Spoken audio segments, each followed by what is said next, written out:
I think I'm live now. This is me. I am Jenny Kleeman, live at home with four indies. I really hope that you can hear me and see me. Let me know if you can.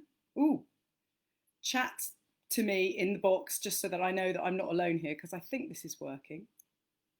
It seems to be working.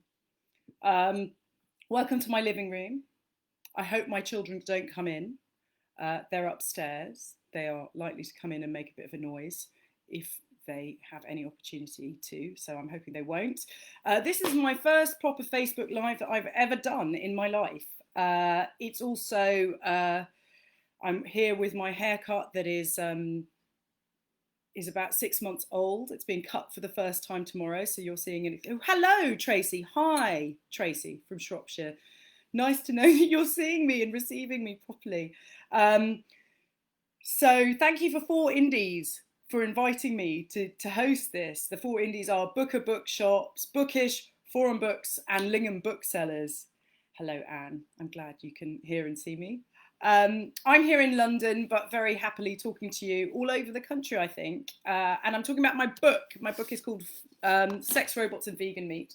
Here it is. Adventures at the Frontier of Birth, Food, Sex and Death. Hello, Carrie. Hello, everybody at Booker Bookshop. It's nice, really nice to have you all here. So maybe I should start by telling you a bit about who I am. I'm a journalist. I make documentaries. For a long time, I made foreign affairs documentaries for Channel 4 for a series called Unreported World. I travelled all over the world for that. I have also reported for Panorama and for Dispatches, and I write long form features for places like The Guardian. I've recently become a radio host. I'm the host of the breakfast show at the weekends on the New Times radio station. I've done a lot of stuff, but the thing that's most me, the thing that I'm most proud of everything that I've done is writing this book. This is my first book, and I'm just so excited that it's come into the world and so keen to talk about it. So please do ask me questions. I can see them all here in the chat box. Oh, wow, there's someone from Rochester, Minnesota, USA. How exciting. Please ask me whatever questions you want to, because I feel that I could talk about this book forever, and I'm really grateful to have an opportunity to talk to you about it.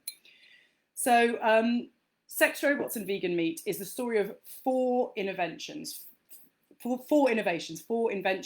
that are about to change how we live and die forever. And those four inventions are sex robots, meat grown in laboratories, artificial wombs, and euthanasia machines. And when they hit the market, it will be possible to have babies without anyone being pregnant, to eat meat without killing animals, to have the perfect relationship without any compromise, and to be able to pick the time of your painless, euphoric death. And the book is organised in four sections: birth, food, sex and death. And until now, those have been, or they are the fundamental elements of human existence. And until now, they have been beyond our control. But we are now on the brink of an age where we are able to control those aspects of what make us human. So my book is not science fiction. It's about a future that is happening now. It took 5 years of reporting to make this book. I travelled to 4 continents. I went to some very dodgy places on the internet. I spoke to people behind these inventions, people who are desperate to be the first to try out these inventions, people campaigning against these inventions. I went to workrooms and art galleries. I interviewed ethicists and roboticists and robots and doctors, all sorts of remarkable people. And the book is about the unintended consequences of trying to engineer the perfect birth, the perfect sexual relationship, the perfect food and the perfect death. What might we inadvertently create by trying to have control over these fundamental aspects of human existence?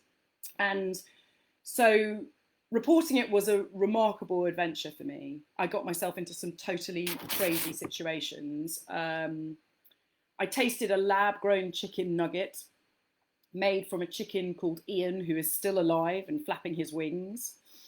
It's a priceless chicken nugget worth, I don't know how much money, because they wouldn't tell me, but it's a nugget that's been cloned from the flesh of this chicken. I met an artist that uses living flesh as his medium and was accidentally the first person in the world to grow and eat lab-grown meat. I saw fetuses growing in plastic bags completely independently of their mother. I went to a very glitzy exhibition in Venice where a death machine was unveiled that looks like a kind of, in fact, I'm not in my office, I'm downstairs in my living room. My office is actually my bedroom because we're having building work done, but that's where I wrote the book. And if I was there, I'd be able to show you pictures of all of this stuff. But yes, I went to an unveiling of this death machine, which looks like a kind of Batmobile, which promises to be able to deliver the perfect death. It's a perfect 3D printable death machine. And I also went to a San Diego factory where the world's most glamorous and expensive sex dolls are made. And these are sex dolls that you can make to your every specification, and sex dolls that they are now equipping with animatronics and AI. So as well as looking exactly how you want them to look, they also have whatever personality you want them to have. And I'm actually going to read you part of my book really near the beginning, which is about when I went to this sex doll factory so that you can see what it's like.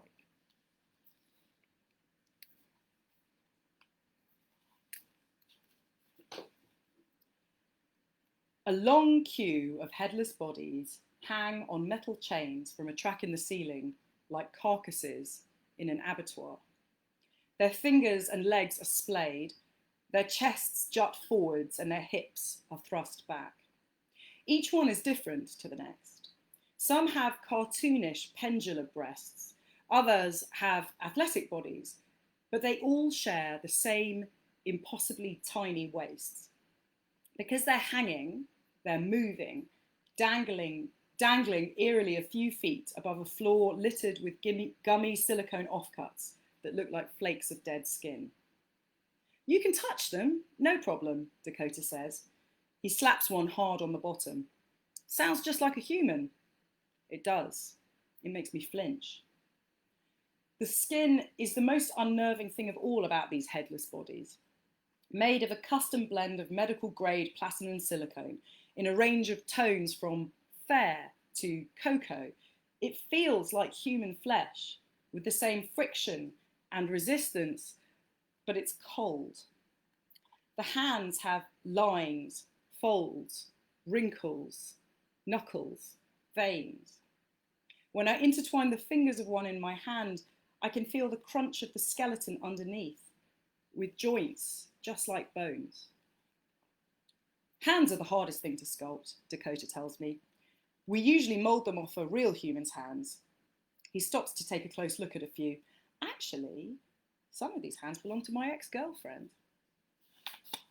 Mike is delicately snipping excess silicone off the seams of one of the hands with some tiny scissors. Brian is filling the moulds around the skeletons, ready for casting into the thrusting, ready for action poses. Tony is having a sandwich. There is nothing seedy about this workplace. It is a workroom, a factory. And for the technicians down here, the dolls are mundane. These guys might as well be assembling toasters. 17 people work in the San Marcos HQ, but that's not enough to keep up with demand. From order to shipping, it can take more than 3 months to produce a real doll. The attention to detail, the skill involved in creating a real doll is undeniable. Dakota is visibly proud of it all, and so earnest that I almost don't want to ask my next question, because even though these are real dolls, there's little that's real about them. They have the bodies of surgically enhanced porn stars. They're caricatures. Women don't look like this, do they? I say. We do have some that are 100% modelled off real women. Some are real, but yes, they're generally a bit exaggerated, Dakota concedes. We like to make it the ideal female form. Real dolls are fully posable with a skeleton made of custom steel joints and PVC bones. They're designed so that the doll has a similar range of movement to a human, except for the legs. You can open them up pretty wide and they go up pretty high, Dakota says, doing some high kick gymnastics with the headless doll, pulling an ankle up to a collarbone until I wince. A human can't do that, I say. A real human can't do that, no. Well, some can, but not all. But the perfect woman can do that. The perfect woman could probably do that. The perfect woman has the waist to hip ratio of a Kardashian and the joints of a contortionist. There are 42 different shades of nipple in a spectrum of 10 possible shades. There are 42 different styles of nipple in a spectrum of 10 possible shades, including chestnut, red, peach, coffee. They are displayed in a matrix on what Dakota calls the nipple wall, with names like standard, puffy, and half dome, and range from the most popular, Perky 1 and Perky 2, small, erect, unimaginative, to the distinctly niche, Custom 2, an areola as large as a saucer. Customers sometimes send in pictures of their perfect nipple or labia, which Abyss will recreate for a fee. Are people's sexual choices really that specific? Dakota laughs. Oh, people's sexual choices are way more specific than this. Sometimes people even get down to where they want each individual freckle on the body. We stop next to a corkboard with swathes of synthetic pubic hair pinned to it. Unnervingly convincing acrylic eyeballs with hand-painted capillaries stare out at us from plastic tubs. In theory, you could ask for the face of your ex, couldn't you? I ask. You'd have to send us photos and then we'd ask, who is this? And do you have their permission? We definitely ask for proof of permission. We turn down a lot of requests. But if you have specific permission from the person, we can pretty much mimic anything. Almost all our business comes from customers sending us photos of what they like. Working in shipping, Dakota has plenty of contact with customers. A lot of them are just lonely, he tells me.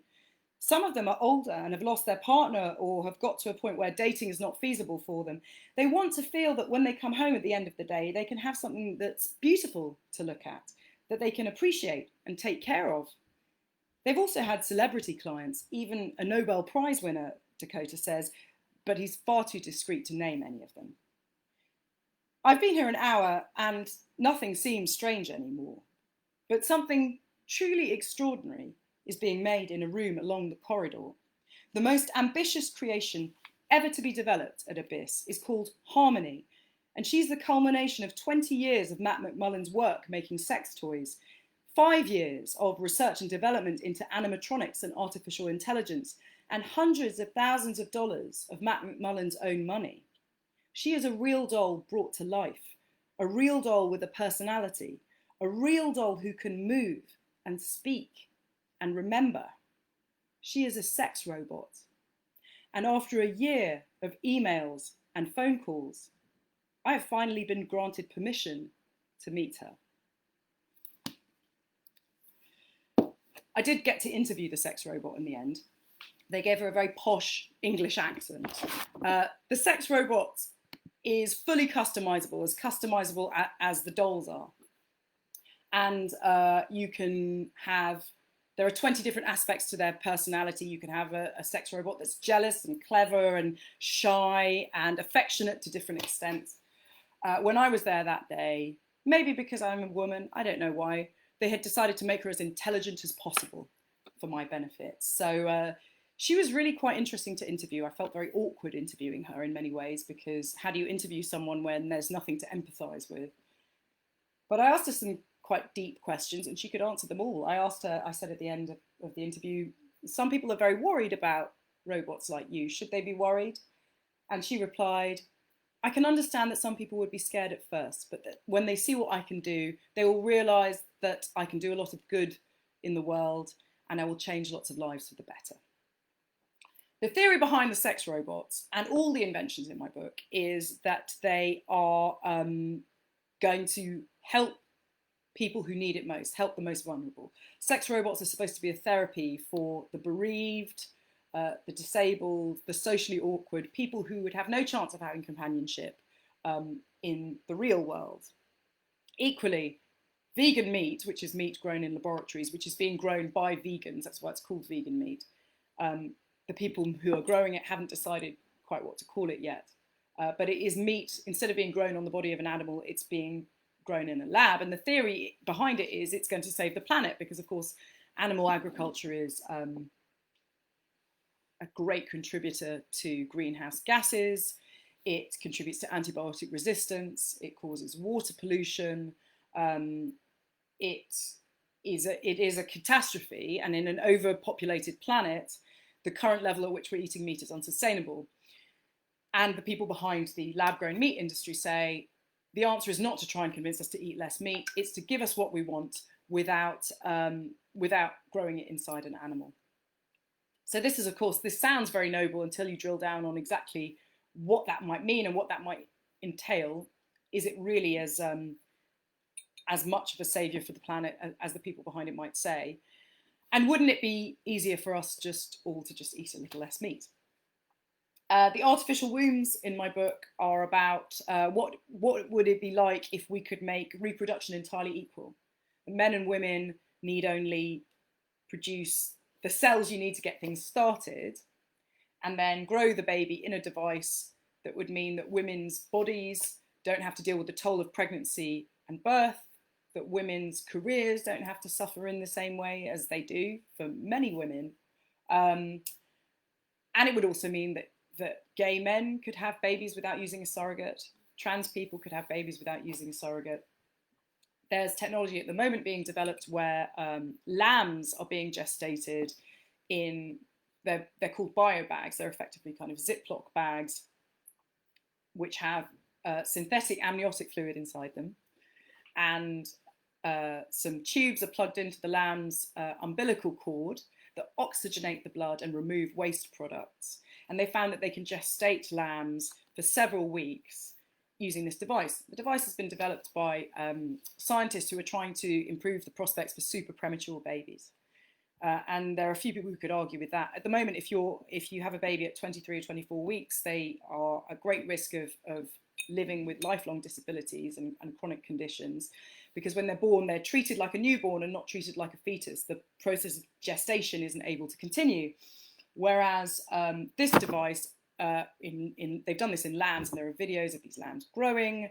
They start off pink and hairless, they grow wool, they move, they blink, they twitch, completely independently of their mother. It's quite a remarkable thing to see. And this is an amazingly powerful technology because it's being promoted as something that's going to save the most vulnerable humans on Earth. But so many of women's rights come from the right to choose what happens to our body. The right to an abortion is rooted in the idea of the right to choose what happens to your body. What if it doesn't have to happen to your body? Why should you have the right to choose that your baby doesn't live if you don't want to carry it, when there's a possibility that science could rescue the baby? And when a technology exists that can rescue vulnerable babies, how do you define vulnerable? Is a baby vulnerable if their mother is behaving inappropriately when they're pregnant, if their mother is smoking or drinking or taking drugs when they're pregnant? I can very easily imagine a future where this kind of technology is used and women are forced to give up pregnancies and grow their babies in these devices because they're seen to be bad mothers before they've even had a baby. And the final part of my book, again, it is supposedly being created and innovated for the most noble of reasons, which is to free the old and the sick from fear of death, which hangs over all of us. And this book looks at different kind of machines that promise to deliver the perfect death. But effectively what they do is they allow for assisted suicide without any person being culpable for that suicide, because the person who is dying presses a button, flicks a switch, does something to initiate their own death that means that the person who provided the device is legally unaccountable for it. And in fact, in my book, I look at a particular device that is a 3D printable death capsule that you can buy the plans of, download, print, take to the place where you want to die, and die in a painless and euphoric way. And the thing about all of these 4 innovations that I look at in the book is that ultimately they don't provide solutions. They promise to provide solutions to fundamental human problems, like how can you have the perfect relationship? How can you eat meat without causing harm? How can you have babies without it affecting women's bodies? How can you have the perfect death? In fact, what these innovations provide is a way to for us to avoid posing difficult questions and challenging taboos. They're circumventions, they're not solutions. And in fact, we have all the answers that we need. Without these technologies, we could just eat a little less meat. We could just accept compromise in our relationships. We could make it easier for women to be pregnant and give birth. We could legalize the right to die. But those changes require intellectual efforts and a change in behavior. And there's money to be made by entrepreneurs who will offer us an off-the-peg solution. So we use technology to drown out problem noise when perhaps we should confront it, basically. That's what my book is about. It's about our attitude to technology generally and what we can learn from the fact that these products exist and people think that they can make a lot of money out of them. And whilst these things might sound like the stuff of science fiction, they are going to exist. I ate this lab-grown chicken nugget myself. I tasted it. It was not very nice. It tasted like chicken, but it had the texture of the most low-grade processed meat imaginable. And you know, when you eat something and the texture is wrong, particularly meat, your brain tells you, you should not swallow this, it's going to poison you. And I felt like I needed to spit it out, but I was in this San Francisco startup with lots of PR people around me smiling a lot. And so I did swallow it. But so lab-grown meat already exists. It's going to be on the market and it's going to be probably around the same price as meat grown in an animal within around the next 5 years. Sex robots are already on the market, really convincing ones that you can actually have a relationship with. Perhaps we're a few years off, but not far. Artificial wombs, we're probably a generation or so away from, but we're quite close to being able to replace half of pregnancy at least, most of the 3rd trimester, with these biobags. They're putting human babies into biobags sometime this year.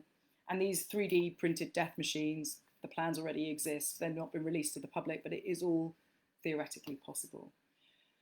So my book is about being able to think about these products critically before they come on the market and asking ourselves whether or not we want to buy them, whether or not we really need them, or whether or not we're prepared to make the changes we think we need before they come on the market.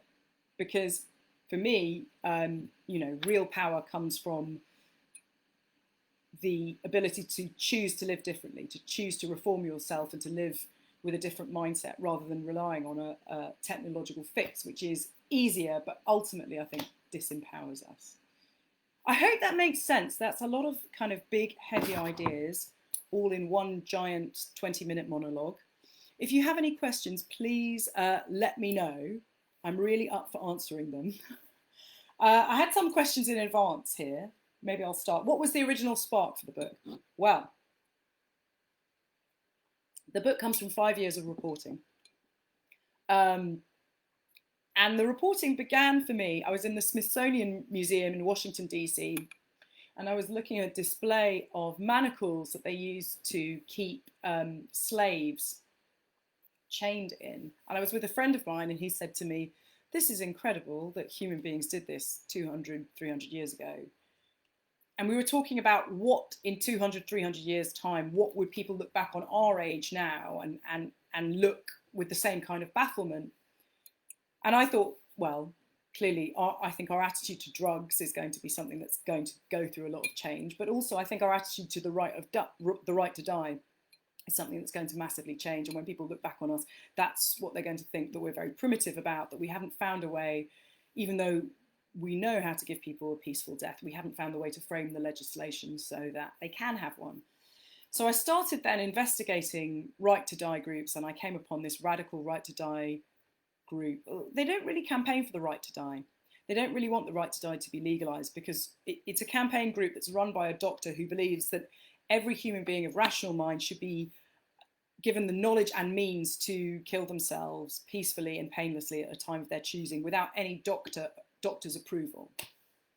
And the more I investigated this group, the more I got a little bit concerned, because it's a kind of radical libertarian group, and you have to pay quite a lot of money for the materials and the knowledge that they give you.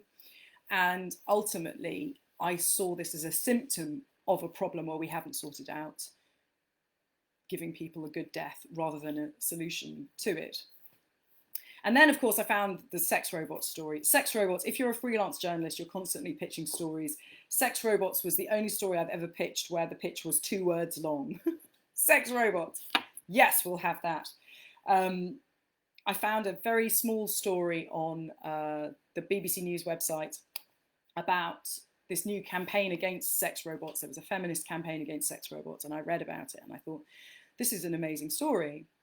And it took me a very long time to get access to the factories where these robots are being made. And they're being made around the world, not just in that San Marcos factory that I did the reading from, but also all over East Asia. There are some factories in Spain where this is happening.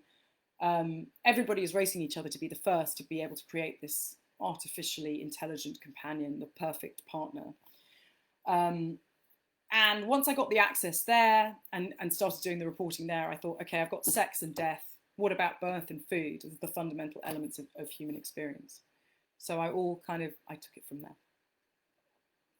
Any other questions? Let me have a look. I had another question about,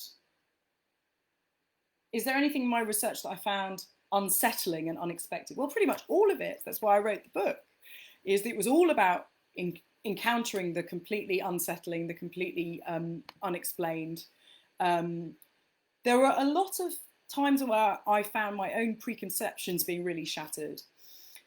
Part of the birth section, I interviewed a trans person who uses they them pronouns. They wouldn't want me to call them a trans woman, but they've had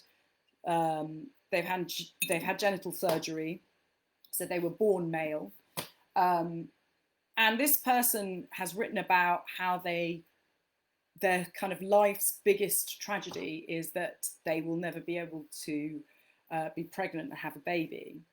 So I interviewed them, and they were able to articulate so beautifully what they mourned about not being able to be pregnant, that I was so, and it says more about me than them, but I was so surprised that a trans person would be able to articulate so well what I have experienced about being pregnant and being a mother, the intimacy of being able to gestate your own child. And they said some very beautiful stuff about, you know, if in the Paralympics you can have athletes with prostheses winning awards and being the most successful people around, then why can't you use this technology in the same way? It might be strange at first, but think of it as a prosthetic for people who can't have children, which made it really compelling, because the artificial wombs, of all of the things that I looked at in my book, they're the ones that frightened me the most, because they're the ones that show the difference between an ideal world where this technology is used for good, and the real world where there is a lot of inequality and there's a lot of misogyny, and these kinds of technologies could be used to disempower women a lot. And in fact, it was easier for me to find an interviewee who wanted to have sex with a robot and was happy to talk about it on the record than someone who is happy to talk about how they'd want to use an artificial womb, which just goes to show how kind of intimate birth is, even more intimate than sex. So that was very unsettling and unexpected. The birth section was the most unsettling and unexpected for me. But all of it, you know, I was always surprised by whatever I found. Ultimately, I think the book is about men, because by and large, all the people behind all of these inventions are men. It's about the egos of people who want to go down in history as the first or the pioneer of a particular kind of technology, who want to be the Steve Jobs of sex robots or lab-grown meat, and how this desire for validation blinkers them and means that they perhaps don't think about what the unintended consequences might be of pursuing their goal. And actually, women will be disproportionately affected by all the technologies I look at in my book, and not just sex robots and vegan meat, which is, it's obvious how those kinds of technologies will affect women. Women, wherever the right to die is legal, women choose it more than men do, even though suicide is much more of a male phenomenon. And in all countries, women are more likely to do the caring than being cared for. It's more likely that they will feel more like a burden to anyone caring for them than a man would. So when these technologies exist in the past, whenever there have been machines that deliver death, it's always been women who use them more than men. And equally, the overconsumption of meat is a very male phenomenon. Everywhere in the world, men eat more meat than women, and the overconsumption of it that's causing the problem that lab-grown meat is supposed to alleviate is a male problem. But in a world where we no longer eat meat, in a world where we no longer kill animals, but we still eat meat, and it's taboo to kill animals, we're going to be dependent on very, very remote, very specialized technology, probably owned by giant corporations that might not necessarily be caring very much about the planet. And, whereas now, in theory, I could raise chickens and eat them, in this future that the lab-grown meat makers are working towards, you wouldn't kill animals, but you'd still eat meat. But that means that you would be dependent on big corporations and technology in a way that we're not anymore. And so women will all be dependent on these remote technologies, but women disproportionately so in comparison to how much they eat meat. Any other questions here? Who was my favorite interviewee? Oh my goodness. Oh, I don't know where to begin. There were so many interviewees I loved. I interviewed a man called Dave Catt, who's married to his sex doll, who was really fascinating. I interviewed a man called Bruce, who is a kind of evangelist for lab-grown meat. And in fact, I interviewed him right at the beginning of doing the section on lab-grown meat. And I was after I interviewed him, I felt like, because as a journalist, you look for what's problematic about something. And with him, he was so articulate and so clever and so much on a mission to convert the world to lab-grown meat that I felt that I was in the presence of greatness. I felt like he was going to win a Nobel Prize. He works for a think tank, an accelerator that gives advice to companies who want to grow meat in this way. And I felt like there was no criticism I couldn't put to him. There was no question to which lab-grown meat wasn't the answer. And I almost felt a bit worried for the book, because I felt like, okay, there's nothing problematic about him, about this technology, because he's just so amazing and convincing. I still think he's amazing and convincing, but I think that ultimately the issue is with all these technologies is no matter how great they might seem, you never know where they're going to end up. And it looks very much like lab-grown meat is going to end up in the hands of the meat industry that doesn't really care about animal welfare or human health very much. They just care about making a profit, really.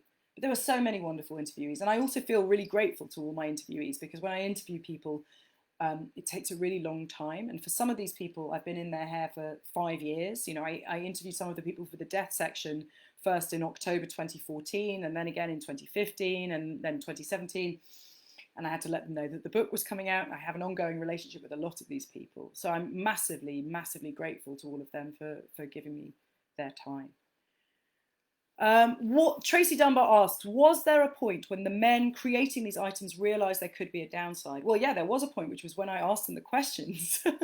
Because I'm not a tech journalist. That's one of the beauties of this book, is that I'm not a tech journalist. So I don't have to worry about maintaining relationships with these people. And I can also ask really basic questions like, does this work? Or wouldn't it be better if we all just ate less meat? Or wouldn't it be better if lonely and socially awkward people were given human contact rather than silicone and circuitry? And whenever I asked these people those questions, they didn't want to hear it, because part of what the book is about as well is the stories that we want to tell, and the stories that people want to hear. And in the course of writing the book, I was aware that most of the coverage of this stuff is extremely, people want science fiction to be true. People want to look at shiny new things and say, wow. And so there's a lot of very uncritical reporting of new innovations. And that was kind of part of the fun of the book, was to go through what people have said before and point out this sex robot that's been described as, you know, second only to Pris from Blade Runner, is in fact basically a mannequin with a speaker in her head under her wig, and it's not what what we're being told it is. But there's a collusion between the people who are the entrepreneurs behind these inventions and the reporters who generally report on them. Is the entrepreneurs want to sell you a fantastic fantasy, and the reporters want to tell that story. So when I ask questions like, this doesn't look like it works, does it? Or this isn't really the answer, or isn't this going to keep lonely people at home? Or isn't a sex robot going to erode our capacity for empathy? If you're used to having a relationship with something where only one half of the partnership matters, where you as a human don't need to worry about what your partner thinks, or whether or not they really find your jokes funny, or whether or not, you know, they've got their period or anything like that, isn't that going to make our capacity for empathy less? They got quite irritated with me when I started asking those questions. So quite often, the people that I go back to in the book are the ordinary people, the people who want to be customers for these technologies. I didn't go back to the innovators because I generally had my 2-hour window with them, and after that they didn't really want me back again. How has COVID influenced my conclusions from this book? Well, COVID is very interesting in 2 ways. In one respect, so all of these technologies are effectively distancing technologies. They distance human beings from each other. So sex robots, they're, you know, perfect social distancing tool. What safer sex could you have than sex with something that isn't human but looks human and acts human and can have whatever human personality you want it to have? It's a fantastic solution in a world where we're not supposed to be having contact with one another. Equally, you know, many of these pandemics, you know, avian flu, swine flu, have been traced back to animal agriculture, animals being kept in close quarters. So lab-grown meat is really one of the main arguments for lab-grown meat at the moment being made by these entrepreneurs, is the fact that it's going to alleviate the genesis of pandemics, because you won't need to keep animals in these close quarters. The international surrogacy industry has come under scrutiny in the age of COVID, because there are babies who are stranded overseas. They are being gestated inside surrogates, and people can't go and get them because we can't travel to meet surrogates. And of course, you know, who doesn't want a controlled and painless and perfect death in a world where death is looming upon us? So I think the age of COVID means that all of these technologies might sound superficially more alluring. But I would say that in the age of COVID, what we have learned from the lockdown and the way that we have all been able to change our behavior during lockdown is that human beings have an incredible capacity for change. And that when faced with real crises, we can really make the changes we need to survive. And the assumption that human beings are never going to change their meat consumption, and that we have to grow meat in labs instead of, you know, convincing people to eat less meat, is one that assumes that it takes quite a dim view of humanity. It assumes that we're all selfish and greedy. All of these technologies assume that we're selfish and greedy, really. And I think COVID has shown that we are not selfish, and we don't have to be greedy. We don't have to consume all the time, and we can live for the benefit of other people. So ultimately, although this book sounds very dystopian, I'm optimistic, because I believe that what these technologies show is there is a need for human change, and we can make it without technology. We can make it by changing our behaviour.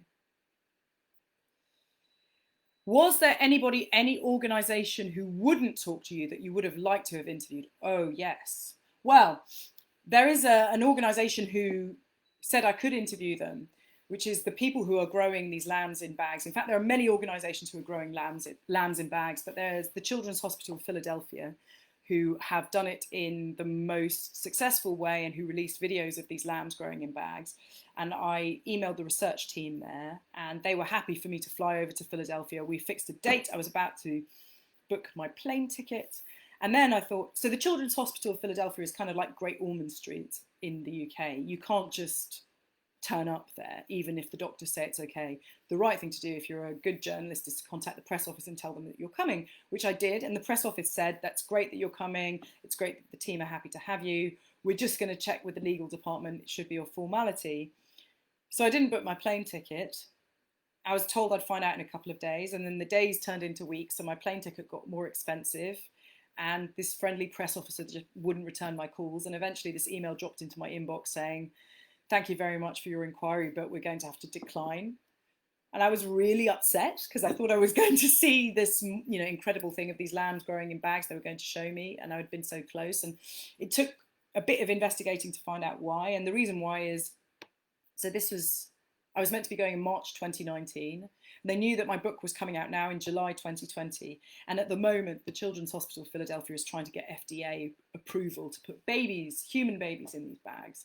And they didn't want to do anything that might jeopardize that FDA approval. They have a patent on these bags. So potentially there's a commercial application for all of this. They could make money if they get this right and license this technology in hospitals around the world. So at the very last minute, I couldn't go. And that was really gutting. But in the end, it didn't matter because I interviewed some people who were doing this elsewhere, and they'd put a lot of videos out there on the internet. And so, I was able to interview other people and think more creatively about it. But yeah, that was a real bummer at the time. I was so close, and then the legal department stopped me.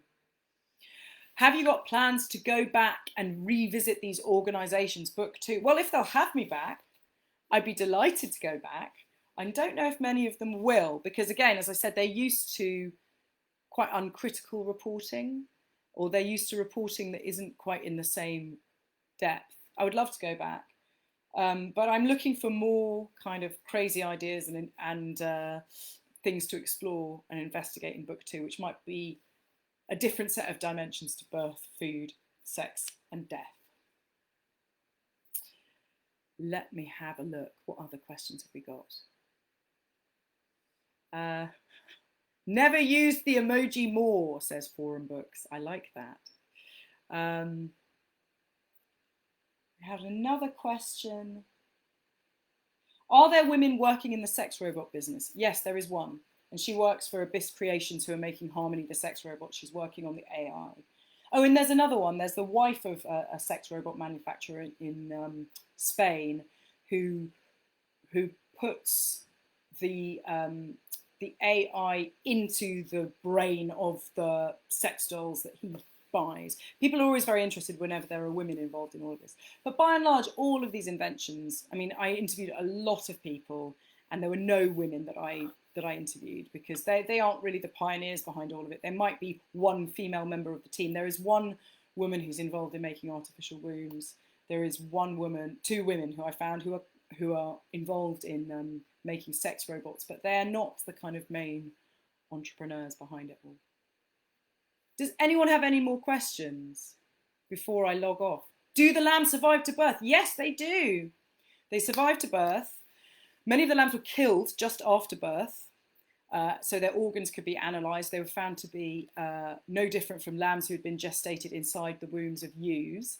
But some of the lambs in the experiments were allowed to live. They were bottle fed by the team and then rehomed in farming facilities. Then there are photos of them, running around in fields. They're completely normal.